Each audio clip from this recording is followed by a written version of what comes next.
जनतेचा अधिकारनामा जाणीव हक्काची या न्यूज चॅनलमध्ये आपले स्वागत आहे। जर बॅलेट पेपरवरती इलेक्शन घेण्यात आल्या नाही तर भारत राष्ट्र समितीचे कार्यकर्ते रस्त्यावर उतरतील व मतदानावरती बहिष्कार टाकतील। दिव्याताई मगदुम। नवीन वर्षानिमित्त 1/1/2024 रोजी धाराशिव येथे भारत राष्ट्र समिती BRS पक्षाची बैठक घेण्यात आली। यावेळी नवीन कार्यकर्ते यांचा पक्ष प्रवेश करण्यात आला।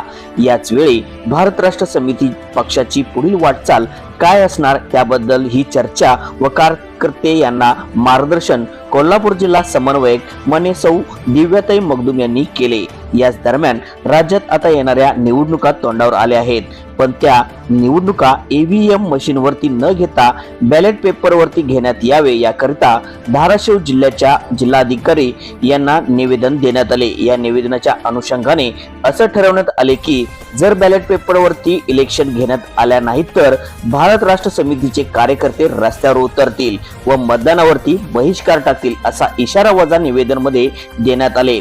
यावेळी धाराशिव जिल्हा समन्वयक विश्वजित शिंदे, कोल्हापूर जिल्हा समन्वयक सौ दिव्याताई मगदुम, शिरोळ तालुका उपाध्यक्ष समन्वयक समीर दानवाडे, छत्रपती शासन महिला आघाडी बिस्मिला दानवाडे, छत्रपती शासनचे सर्वेसर्वा AA संधी, फारंडा तालुका विधानसभा समन्वयक भराटे, कामगार सेल अध्यक्ष राकेश चंद्रकुडे, निखिल चांदणे आदी पदाधिकारी व कार्यकर्ते मोठ्या संख्येने उपस्थित होते।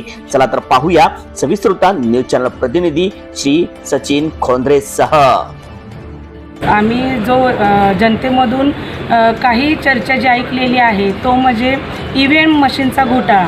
तर त्या घोटाळ्यासंदर्भात आम्ही आज निवेदन इथं दिलेलं आहे भारत राष्ट्र समितीच्या वतीनं की EVM मशीनवरती न मतदान घेता ते मतदान बॅलेट पेपरवरती घेण्यात यावं। याचं कारण म्हणजे आम्हाला भारत राष्ट्र समिती KCR साहेब हेच आमच्या महाराष्ट्रासाठी मुख्यमंत्री हवे आहेत। याचं कारण इतकंच आहे की उदाहरणं सांगायचं झालं, मी कोल्हापूर जिल्ह्यामधून आलेली आहे। भारत राष्ट्र समिती जिल्हा समन्वयक म्हणून मी तिथं काम करते, पण या अगोदर मी महिलांच्या संघटनेसाठी मी छत्रपती शासन या संघटने माध्यमातून मी महिलांच्यासाठी काम करत आलेले आहे। बरीचशी आंदोलनं केली। 7 दिवस आम्ही नदीमध्ये आंदोलनासाठी बसलेलं असतापैकी उद्धव साहेब ज्या दिवशीच मुख्यमंत्री झाले होते, शपथविधी झाला होता, त्याच्यानंतर आम्ही 7 दिवस नदीमध्ये बसला असताना सुद्धा त्यांनी एखादा फोन किंवा तिथंपर्यंत येणं याचा विचारसुद्धा केला नाही। आम्ही 50,000 कर्ज माफीसाठी वेळोवेळी आम्ही त्यांना निवेदन दिले, आंदोलनं केली, 5 ते 7 आंदोलनं केली। तर याच्यावरती शिवसेना असू दे, राष्ट्रवादी असू दे, काँग्रेस असू दे किंवा BJP असू दे, इतर कुठलीही लोक जर सत्तेत आली तर आम्हाला महिलांना असेल किंवा शेतकऱ्यांना असेल किंवा सर्वसामान्य जनतेला असेल हा न्याय भेटणार नाही। यासाठीच आम्हाला भारत राष्ट्र समितीच्या वतीनं EVM मशीन मतदान न होता बॅलेट पेपरवरती यावा आणि भारत राष्ट्र समिती ज्या लोकांना वाटतं की KCR साहेब येणार नाहीत, पण हे जे मावळे आज मुठभर आम्ही गोळा केलेले आहेत त्या मुठभर मावळ्यांनीच आम्ही सत्ता त्यांची काबीज करू, एवढंच मी या माध्यमातून सांगू इच्छे। जय हिंद, जय महाराष्ट्र, जय KCR। आणि आणखीन अन्य निवडणुकांसाठी 2023ला सामोरे जाणार आहोत। आतापर्यंत आम्ही मतदान जे केलेलं आहे EVM मशीनच्याद्वारे ते कुठं मतदान जातं हे आमच्या ग्रामीण भागातल्या लोकांना कळत नाही। आम्हाला ज्या माणसाला मतदान करायचं त्या माणसाला मतदान जातं का नाही जातं हे आम्हाला खात्री होत नाही। त्यासाठी EVM मशीनद्वारे मतदान घेऊनही त्याला बॅलेट पेपर वापरूनच मतदान घ्यावं असे ग्रामीण भागातल्या लोकांची चर्चा आहे। कारण ती इलेक्ट्रिक मशीन आहे, कधी बिघाड होती, कधी ते असे वायरिंग निष्ठले असतात, एकाच बाजूने मशीन चलते असा आमचा मतदाराचा आरोप आहे।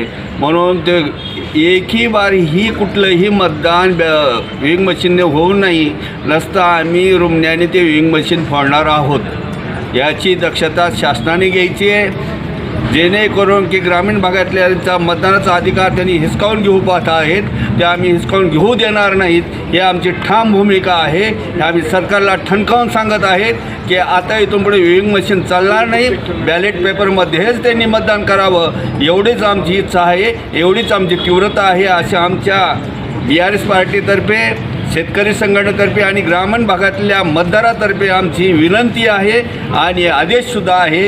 एवढंच असं बोलून मी माझं पूर्ण संपवतो। जनतेचा अधिकारनामा जाणीव हक्काची या न्यूज चॅनलला लाईक, शेअर व सबस्क्राईब करण्यास विसरू नका व सदैव रहा अपडेट. जाहिराती व बातमीसाठी आजच न्यूज चॅनलशी संपर्क साधावा. 80 87 820 897.